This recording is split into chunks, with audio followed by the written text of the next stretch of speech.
So a quick message to the neurodiverse couples out there. We'll start with the NT wife. So to the ASD guys listening, when your NT wife is angry, what's going on underneath that anger is fear. Fear. She's angry because she's afraid of something. If things aren't going well in the relationship, she's most likely afraid of not being loved, appreciated, and connected. Now, for the ASD guy, when he is fearful, you will see anger. Anger is a cover-up for fear. What might he be afraid of? He's afraid of feeling even more defective and flawed than he already feels. Already has low self-esteem. He's hypersensitive. His ego is so fragile that even your neutral comments, the NT wife making some random neutral comment, or maybe even constructive criticism, he will download that as an attack. So she's fearful of not getting her emotional needs met. He's fearful of feeling defective and flawed.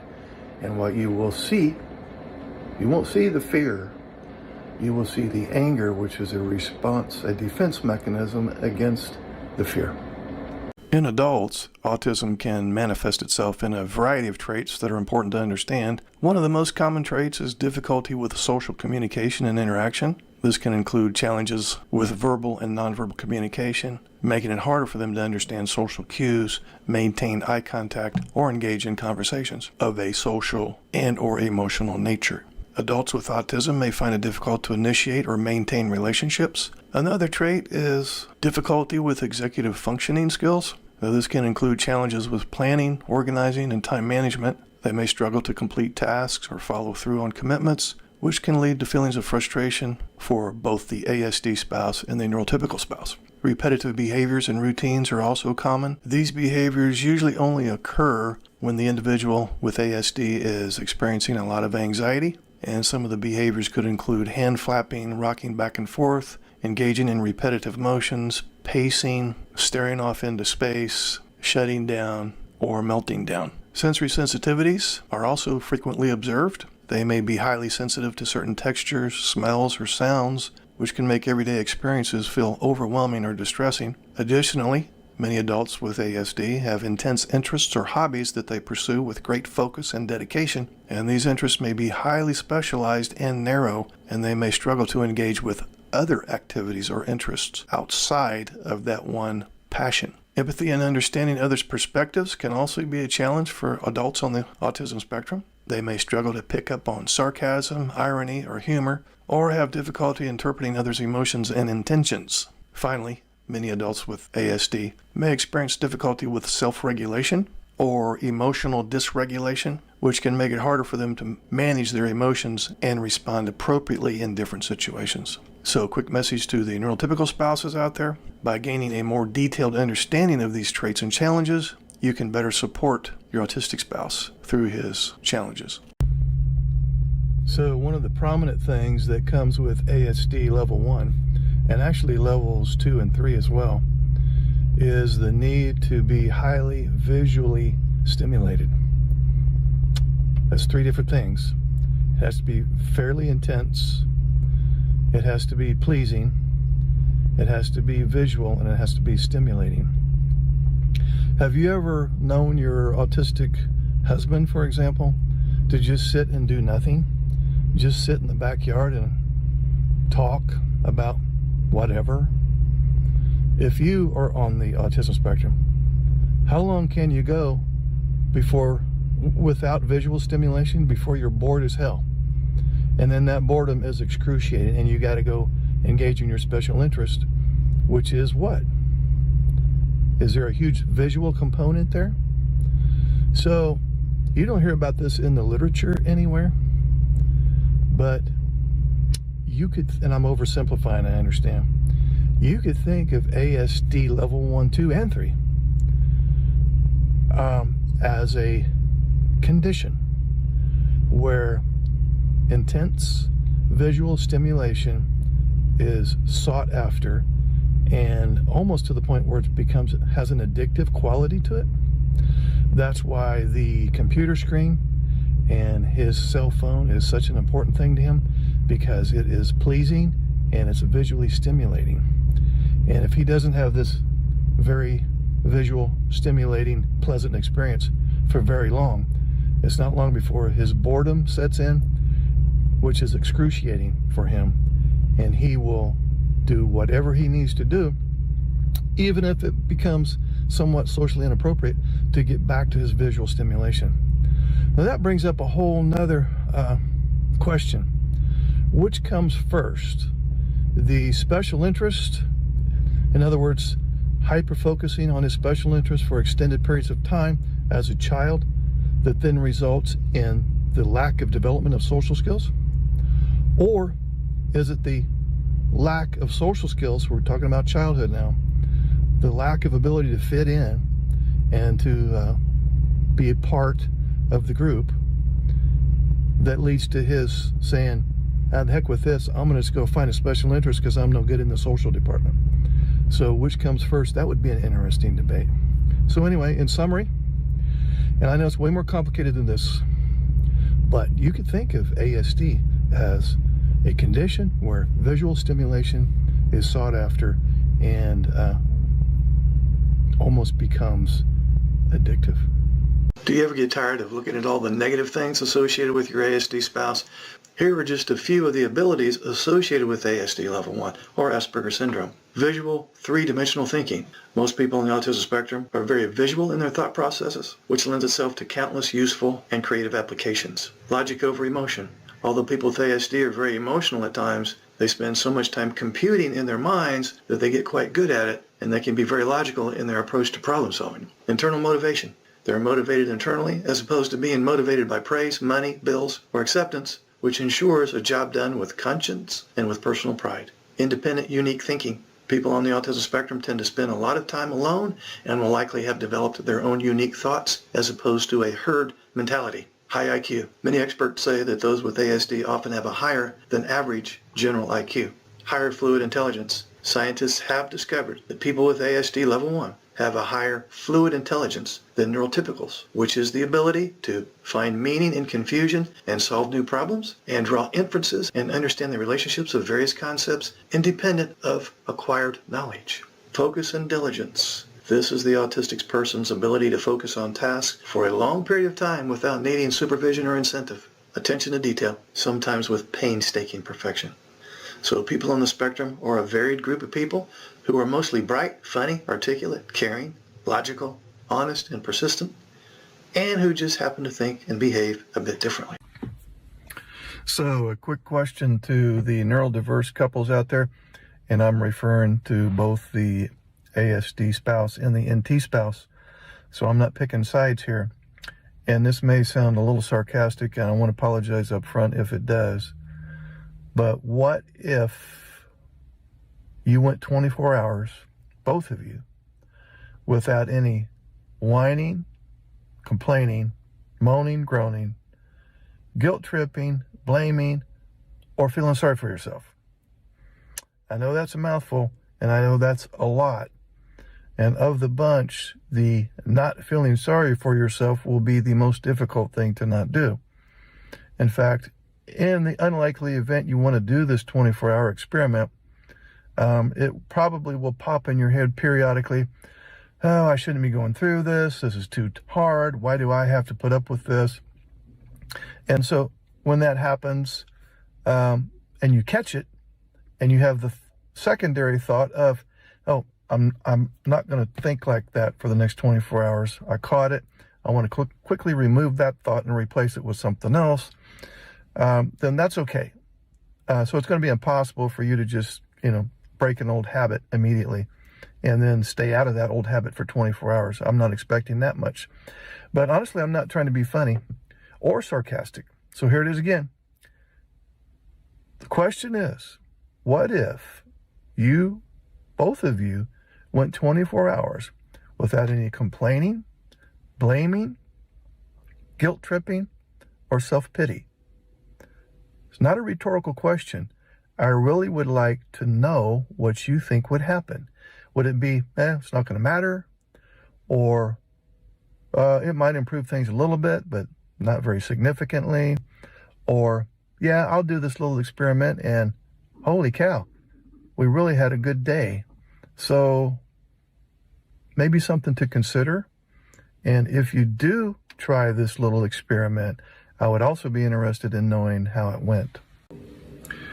So a quick message to the neurotypical spouses out there in a neurodiverse marriage. We'll plug in the example of the NT wife married to a husband on the autism spectrum. He has a problem with cause and effect. In other words, he has a problem knowing if I do a particular thing, the outcome is going to be this. If I say a particular thing, the outcome is likely to be that. And I'm only talking about in the social and emotional realm of things when I'm talking about the ASD husband, not in the physical realm. He gets cause and effect just fine when we're talking facts, figures, numbers, graphs, engineering, computing, etc. So the cause and effect thing that I'm talking about now is exclusively in the area where there is some social and emotional nuances. He has a problem knowing if I say or do this particular thing, the outcome, we'll plug it into the example of the NT wife, the outcome is likely to be she will feel this particular way. And then if she feels this particular way, I will need to do such and such in order to make amends or ameliorate her suffering. So let me repeat this. He has his difficulty with cause and effect in the social and emotional realm of things. If I say or do this, the outcome is likely to be that. Another way of putting it is problem with prediction. If I have ASD level 1, I'm going to have a problem predicting social outcomes. Here it is again, the formula. If I say or I'm forecasting the future now. I'm thinking ahead of time before I say or do the thing in question. If I say or do this particular thing, my NT wife in this case is likely to feel this particular way. And if she feels this particular way, and I want to make amends or do something to alleviate that uncomfortable emotion, I will need to do this. So here's the formula. If I do X, she's likely to feel Y. If she feels Y, I will need to do Z. I hope those variables made sense. We kind of made math out of it. So if you're running into the situation where he's not getting it, in other words, you tell him, for example, well, that hurt my feelings, or I felt really disrespected when you did or said that, and it seems like he doesn't get it, that's exactly what happened. He didn't get it. It's not like he got it and now just doesn't give a shit. No, he didn't get it. So he didn't understand that this was connected to this, which was connected to this. I hope this makes sense.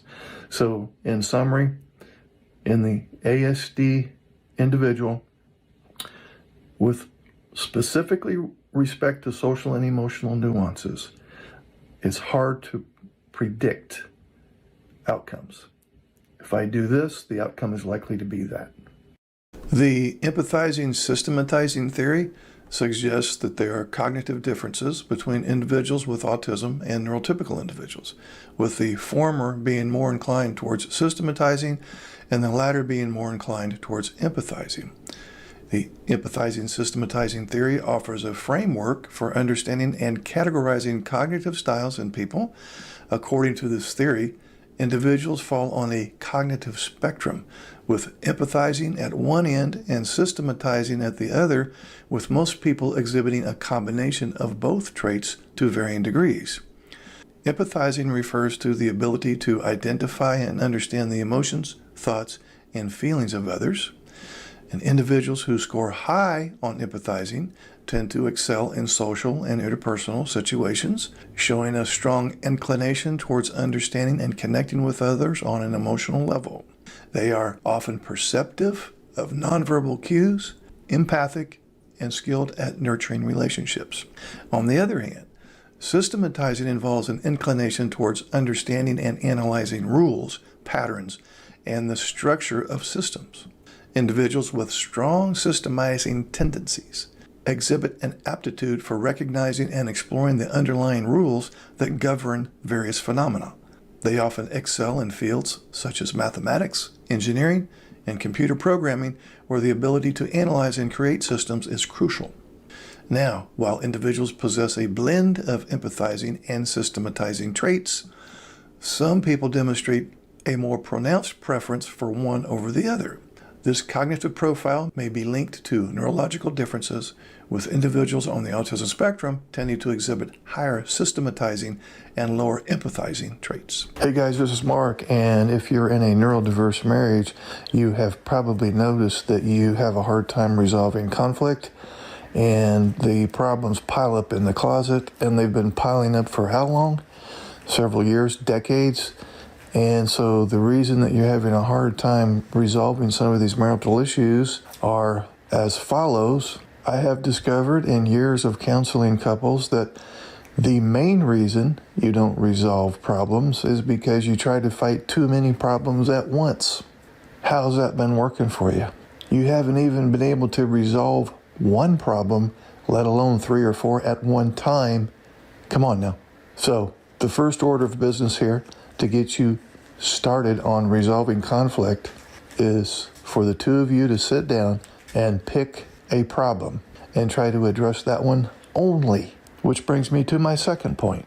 The two of you need to treat these conflict resolution moments as a business meeting.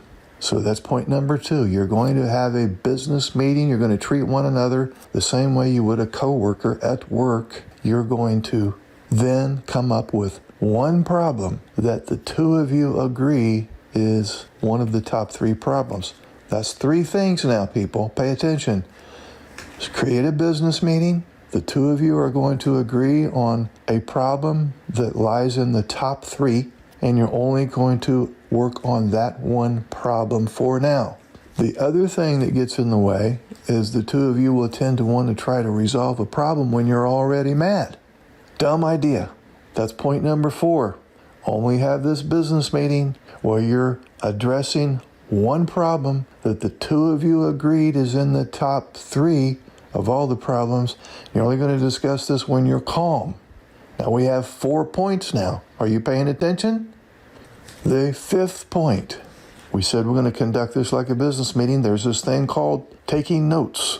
You want to write this stuff down, because you won't remember what you said next week, and somebody's going to say, no, I didn't say that, or no, we didn't agree to that, or when did we talk about that part? Write it down so that when one party says, no, I didn't say that, or we didn't talk about that, you go to the notes of the meeting, you look and you go, see, yeah, we did talk about that, we did say this, we said exactly this, and we wrote it down, and you agreed to such and such. Write it down. You need proof. You need accountability. You need something that will help you to remember what the hell you said. Now, I understand this isn't a problem-solving strategy in and of itself, but at least it begins the process. If you can't even begin the process, then you're getting nowhere fast. So let me recap. Pay attention. You're going to make a business meeting. You're going to take notes. The two of you are going to agree on what the main problem, or at least one of the top 3 main problems, are. And you're only going to deal with that one.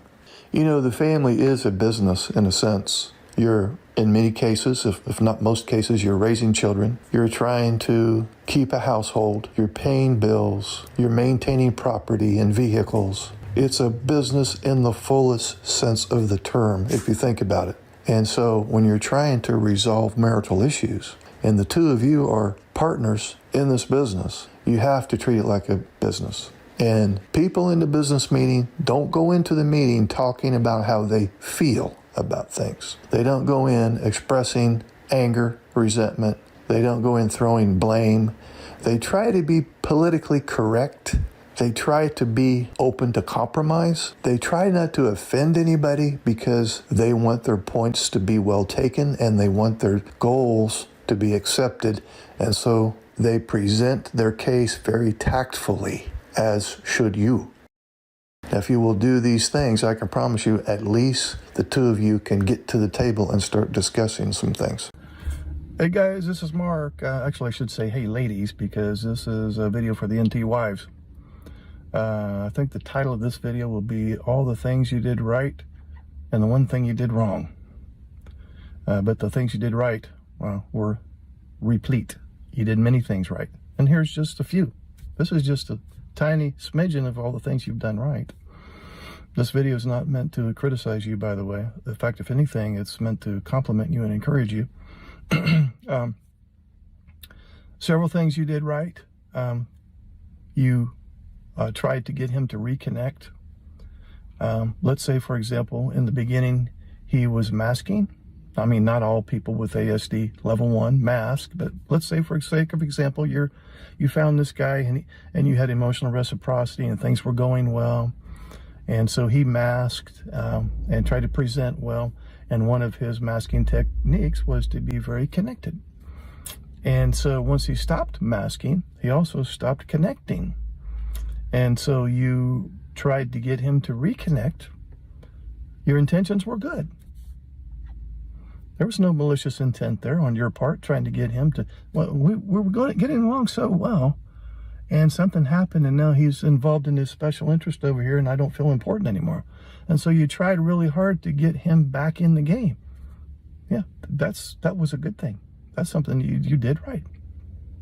Your heart was in the right place. You were doing the best that you knew how to do given the circumstances. You tried multiple things.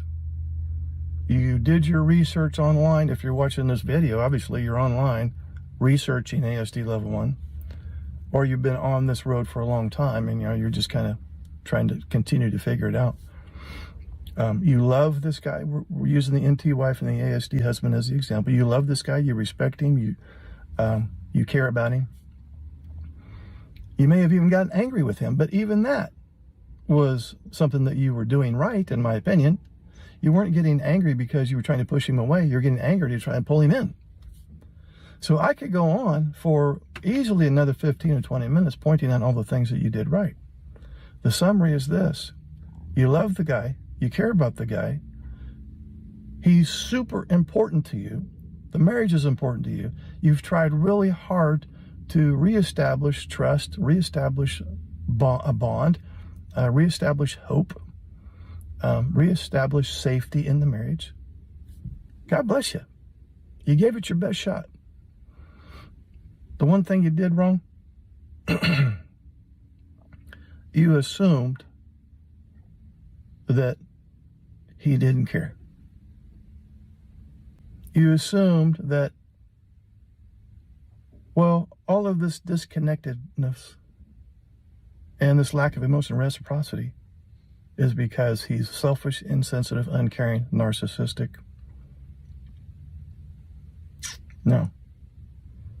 This disconnectedness, this lack of emotional reciprocity, this seemingly lack of empathy is a trait of the disorder.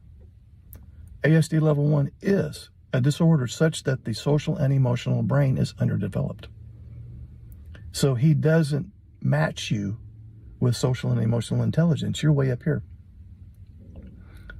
You're very socially and emotionally smart. He is not. You're very socially and emotionally skilled. He's way down here. You have a lot of social and emotional needs. He does not. And you assumed he's way down here because he doesn't care. No. He cares, but he doesn't know how to show that he cares.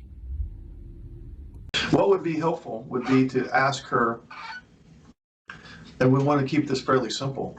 You could say, I want to meet your needs, but I can't track multiple things at once. I can't think of 10 things that you need and then also juggle that with how I'm supposed to deliver it.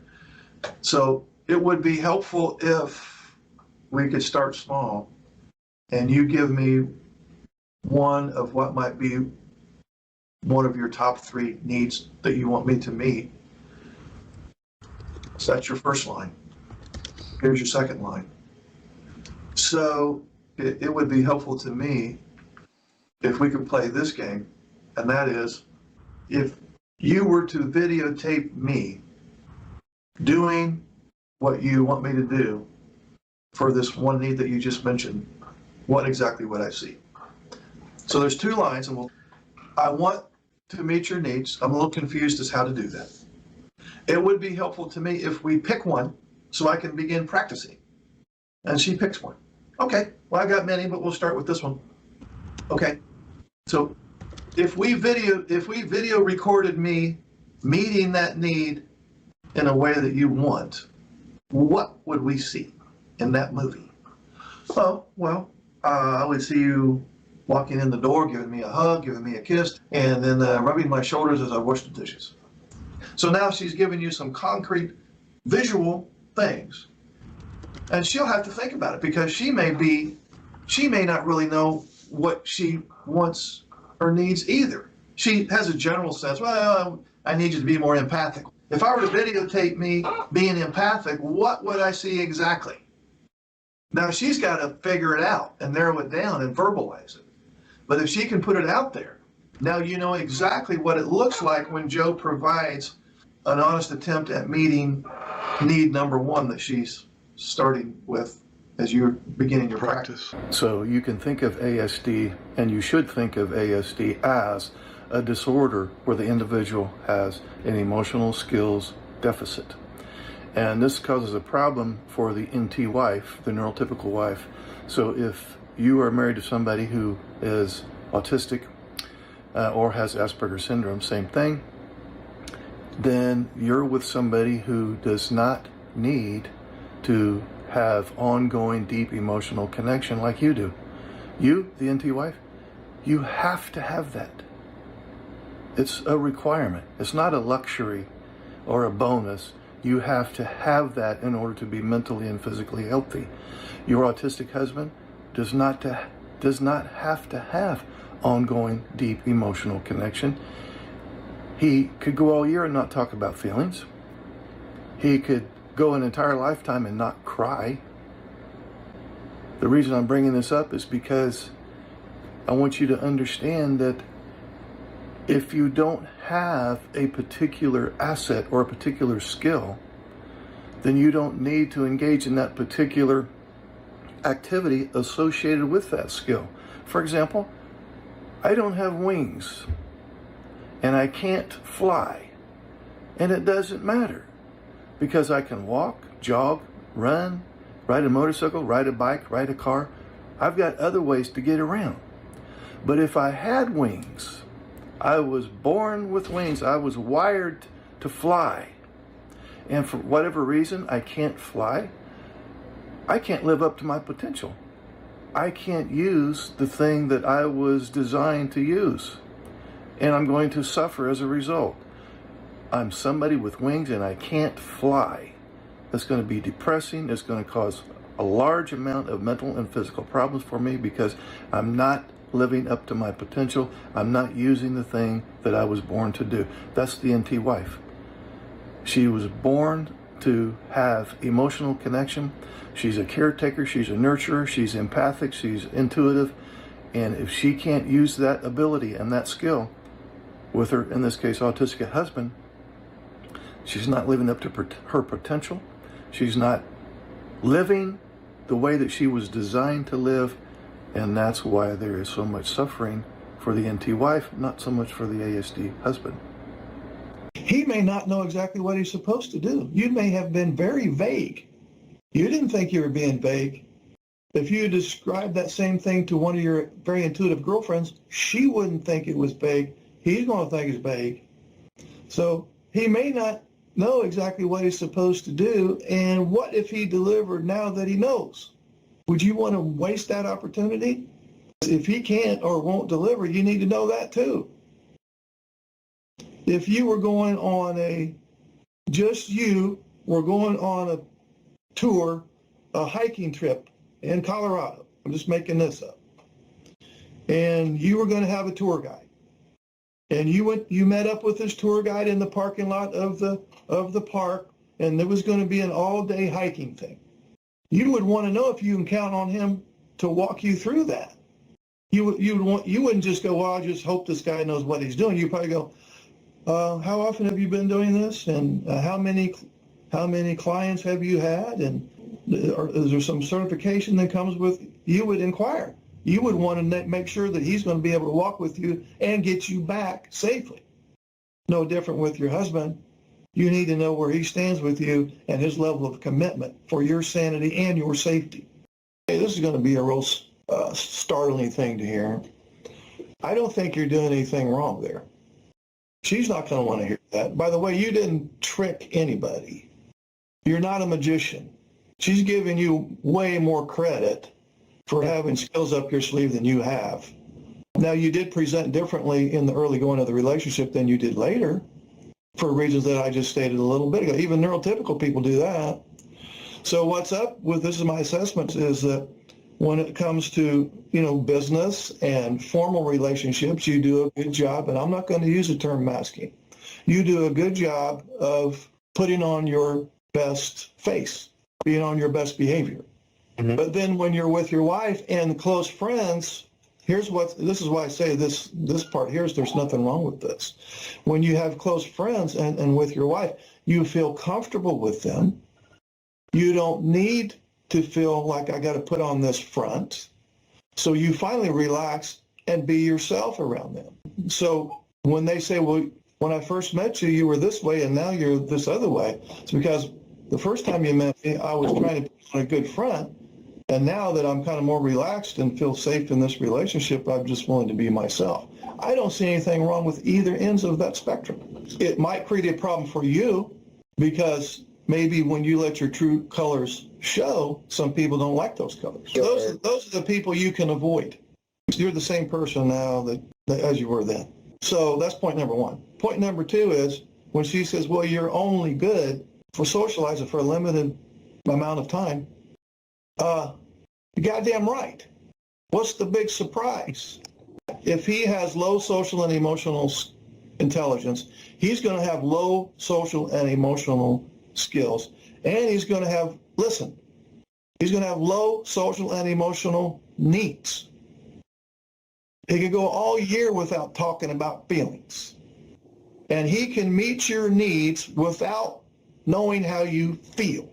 And if you want to speak French about how you feel, and he's supposed to know what he's supposed to do based on how you feel, do yourself a favor, go beat your head against a brick wall, because it'll be a lot less painful and you'll get more accomplished. So just because he has a short social span of time and doesn't understand feelings doesn't mean that he doesn't care about you, doesn't mean that he can't meet your needs. So that's for her.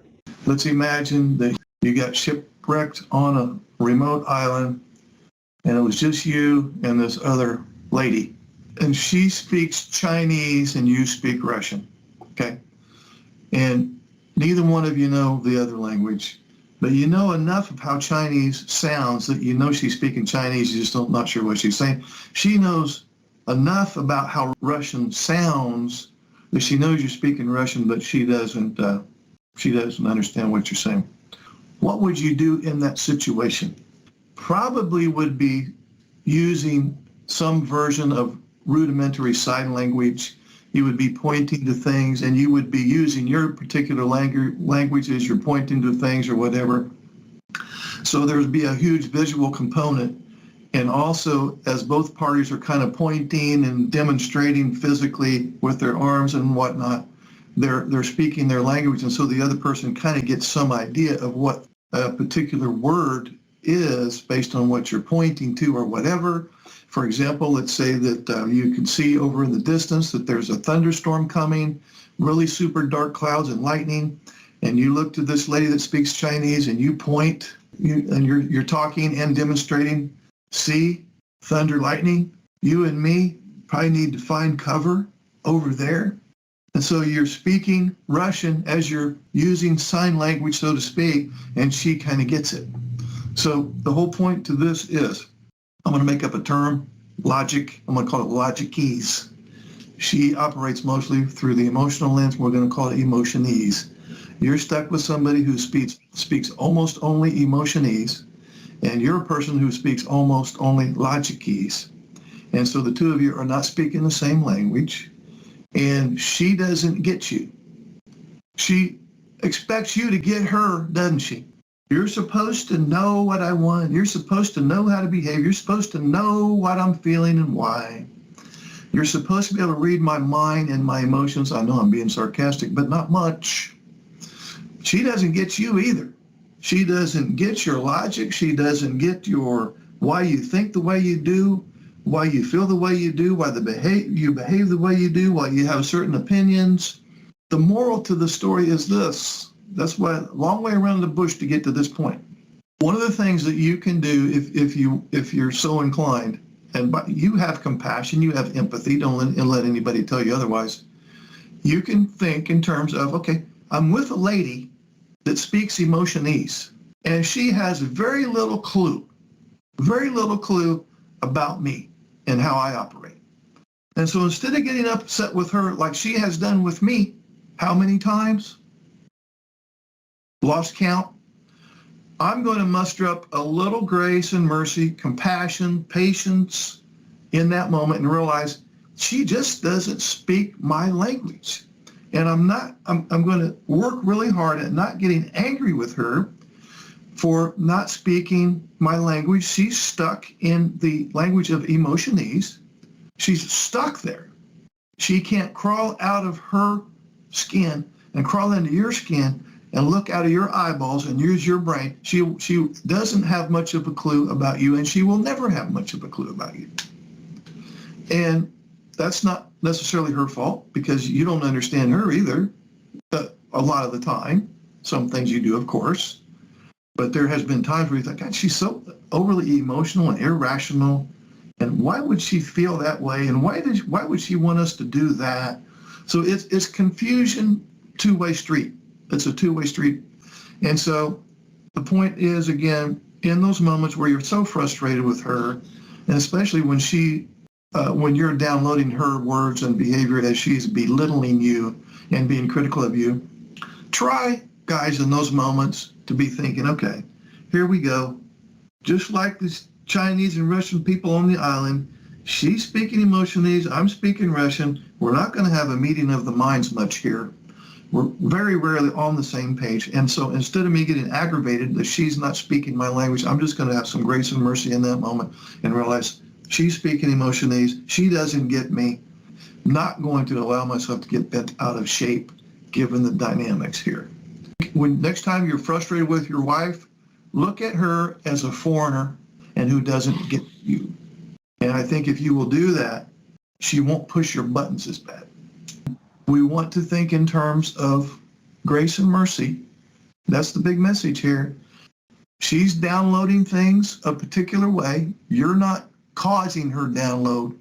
You're not responsible for how she's downloading things. She's choosing her download, and then she is feeling based on the download particular way, and she's saying and behaving particular ways based on how she feels.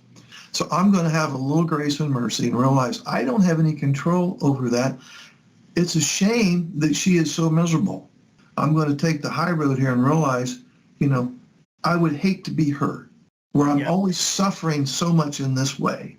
So instead of me getting defensive or trying to explain myself or trying to go head to head with her or feeling criticized, instead I'm going to choose grace and mercy. This is for your benefit, grace and mercy. Grace and mercy, that's your new mantra, grace and mercy.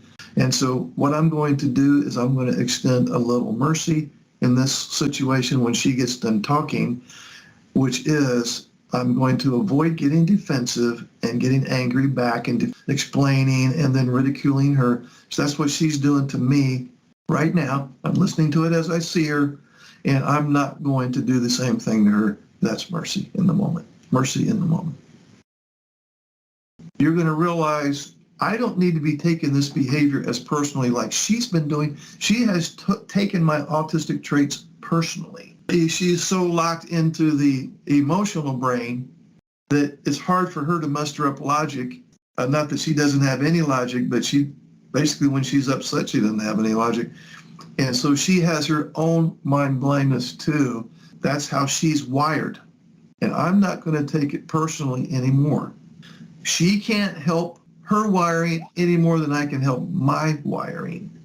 So I'm not going to participate in this game of who should change their wiring first. It's not going to happen. She's not going to change mine. I can't change her. I give up. I'm no longer going to try to explain or correct her or get her to understand my perspective. I have no control over it. Grant me the serenity to accept the things I cannot change. She cannot wrap her brain around the belief systems that you have, the way that you think, the way that you feel, or the fact that you lack displayed emotion, the way that you behave, your logic. She doesn't get it. That's the NT version of mind blindness. You're doing things that she is downloading as inappropriate, and that's what's causing the pain. I can help you understand her anger and resentment and complaining. When she was young, a young girl, she's playing with dolls, she's playing house, she's pretending like she's married, she's all these fantasy things and childlike play revolve from a very young age. As you know, if you've raised any daughters, she's already gearing up for her big day, marriage. She's already gearing up for, I'm a princess and I'm going to find my prince and I'm going to have babies. We're going to have a big happy family. She has all of these fantasies and images in her head about her big day is going to come when she's going to get married. And most marriage ceremonies, they make a big production out of it. It's a huge deal for her. Then she hooks up with somebody who's low in social and emotional needs. But, you are very task oriented. I'm not saying that you don't do anything. You're very task oriented and you like to do things for her. But anyway, she marries somebody on the autism spectrum. She's not getting the emotional reciprocity that she had imagined in her fantasy.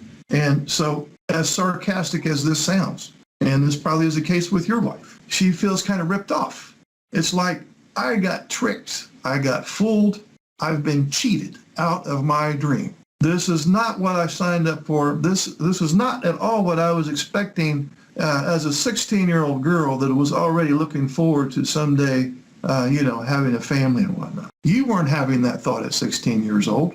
You didn't have the thought one time, gosh, I cannot wait to get married and have kids. I'm really looking forward to that day. You never had that thought at all. You're more concerned maybe with playing your games or some kind of special interest thing. So in summary, she feels like her dreams have been stolen. And she feels like she's at the wrong movie. And she has been trying to correct your ass for how many years? But she's going around about it in a way that is making it worse. And in some cases, she, the NT, has become his number one source of anxiety. And I have lost track of the number of guys who have come right out and said, I'm afraid of her. I am literally afraid of her. It seems like I'm always in trouble. I'm always concerned that what I say or do is going to put me back in the doghouse again. And so he's walking around on thin ice most of the time. And her message delivery, being the stress-inducing delivery that it is, causes you to do some version of meltdown or shutdown or false agreement where you just go along with whatever she says just for him to get the conversation over with. I don't think her intentions were malicious. Her motives were pure for the most part. She was doing the best that she knew how to do at the time to get you to have that emotional reciprocity and intimacy and validate her feelings and yada, yada, yada. So I'm not saying that she's your enemy. In fact, I'm saying the opposite. She is not your enemy. But sometimes, if you want to be honest with yourself, it feels as if she is. She's wired the way that she is. You're wired the way that you are. But we do need to work on some things. So just because nobody, well, not that you never did anything wrong. There's times when you purposely were trying to be a dick. But I'm saying the other 80% of the stuff that she has made false assumptions about have been about the traits of the disorder.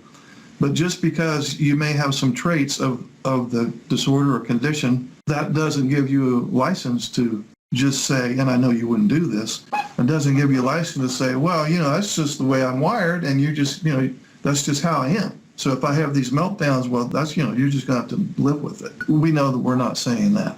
There's still things that can be done. Would you like to schedule a paid private coaching session? This will be in the form of a face-to-face Zoom call. Underneath any of my videos, you'll see this Calendly link. If you click on that link, It'll open up my calendar. You can pick the available days and times that works for your schedule. You'll get a follow-up email immediately after purchasing a session that will have the Zoom link that coincides with the day and time that you picked. I will get an email too that you scheduled a session, and I will be available on that exact day and time, and we will talk. I look forward to working with you.